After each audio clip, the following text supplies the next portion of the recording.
নাটোরের সিংড়ায় প্রাণী সম্পদ প্রদর্শনী মেলা অনুষ্ঠিত হয়েছে। উপজেলা প্রাণী সম্পদ দপ্তর ও ভেটেরিনারি হাসপাতালের আয়োজনে বুধবার ২৬শে নভেম্বর উপজেলা প্রাণী সম্পদ চত্বরে এই মেলা অনুষ্ঠিত হয়। মেলার শুভ উদ্বোধন করেন উপজেলা নির্বাহী অফিসার মাজহারুল ইসলাম। এ উপলক্ষে বেলা ১১টায় উপজেলা প্রাণী সম্পদ অফিস চত্বর থেকে একটি র্যালি শহরের বিভিন্ন সড়ক প্রদক্ষিণ করে।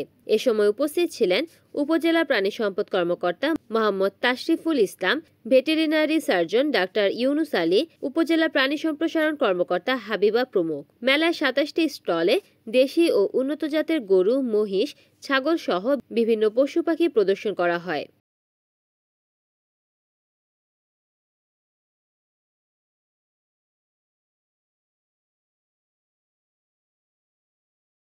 রিপোর্ট করেছেন নাটোর প্রতিনিধি মোহাম্মদ মোতালেব হোসেন, এনএন টিভি।